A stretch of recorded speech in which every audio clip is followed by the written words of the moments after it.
Hello everybody, this is Anti-Natalist, and this video today is going to be about the new Netflix series, Harry and Meghan. And so I went to Netflix to watch a particular movie, and this Harry and Meghan thing popped up, and I didn't want to prioritize that movie over the one I came to watch, but I was a bit curious, and so I started to watch it, and I thought it was very well produced. It was definitely entertaining, but the wow part of this interview was that Harry was quoted as saying, "As a dad and as parents, I think consent is really a key piece to this. That if you have children, it should be your consent." Now, let me tell you what that refers to. Him and Meghan were talking about the paparazzi, paps as they call it, and they did not, want their children to be photographed by, other people. They didn't want their privacy to be invaded. And so that's why he said, quote, "As a dad and as parents, I think consent is a really key piece to this. That if you have children, it should be your consent." Now, as an anti-natalist, we all know that no child gives consent to their birth. So Harry is extremely misguided and unaware of anti-natalism, isn't he? Because he wants to have control of what happens to his children once they are born. However, he is inflicting so much trauma and so much,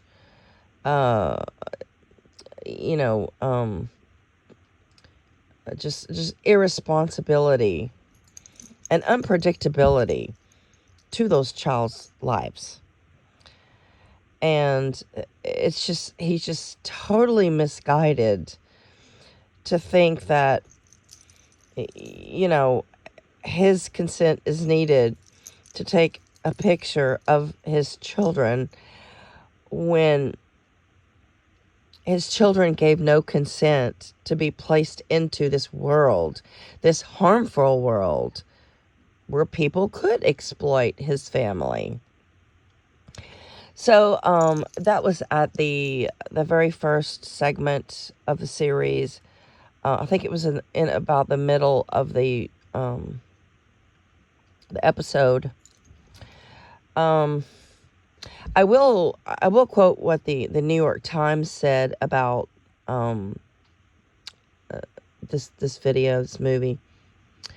Quote, "This is a tale crafted for a generation that lives online and shaped by a platform where the colors of life itself can be filtered according to taste, framed, and controlled.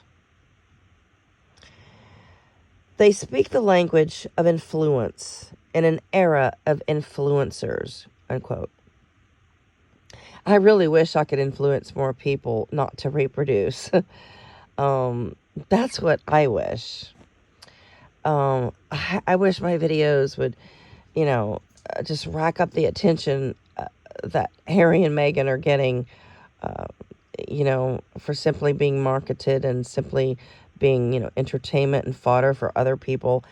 The thumbprint that I utilized for this video shows a photograph that depicts many other photographs of the royals, the younger royals. It is very contrived and phony, extremely phony smiles. Such phony smiles that in order to have all of the teeth shown in a particular photograph, you have to really contort your face and exaggerate your smile. And that to me is just so phony. I'm sure they are prompted and coached to do that to make their lives seem rosy and romanticized.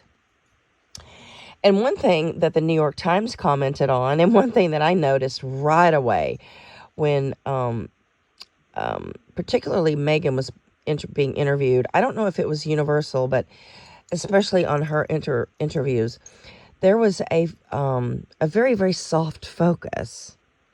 And I don't recall ever seeing that in movies or interviews before.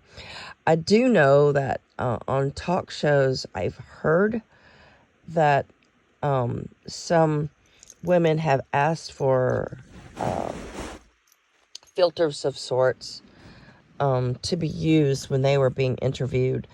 But I've never really seen it so obvious as in this movie. But, and it's disappointing because, I mean, in an airbrushed world of women being, portrayed as, better looking than they really are. I've noticed online on Facebook and Instagram, people are using filters to actually, modify their appearance so much greater. And I mean, every picture that people post, not just a few, just a couple of people that I know that, they basically Photoshop a face and a neck. And every picture that they post is phony. There's not a real picture that exists of them. And one person I actually know in person, and it's always women. It's some males, but not many males, if you know what I mean. But it's almost primarily women, and it's so sad that women cannot feel comfortable and they're insecure to show their real selves or their blemishes or their lines or their smile lines or their character lines or age spots or gray hair or whatever. I guess internalized misogyny and sexism and willingness to please the patriarch or to focus on appearance is an eternal dilemma for the female population. But yeah, so I guess that's about it for this video. Harry needs to really to become aware. I just thought it was so ironic that he used the consent word. And that was in the first segment of the Netflix series of Harry and Meghan. I mean, it was very good. I liked it. I'm sure they're showing what they want you to see, but that's okay. I saw kind of a more true to life Harry and Meghan, actually. And Harry looks way more handsome, I think, in this movie, and he looks more down to earth, and so does Meghan in many of her shots. They're not posed as royals. So, I'll probably watch a few more of a segment just to get a better perspective of it all. But I think we could do without the fake smiles. I mean, for me to show that much teeth, and for me to show, like, I was actually trying to, like, mimic their pictures, and to create such a smile takes so much effort. So anyway, but you know, if you want to see the quote, you can watch the first segment where Harry says, as a dad and as parents, I think consent is a really key piece to this. That if you have children, it should be your consent. Well, Harry, you're wrong. The consent should be on your children. And since you cannot get their consent, you should have never had children. Okay, thank you for watching, everybody.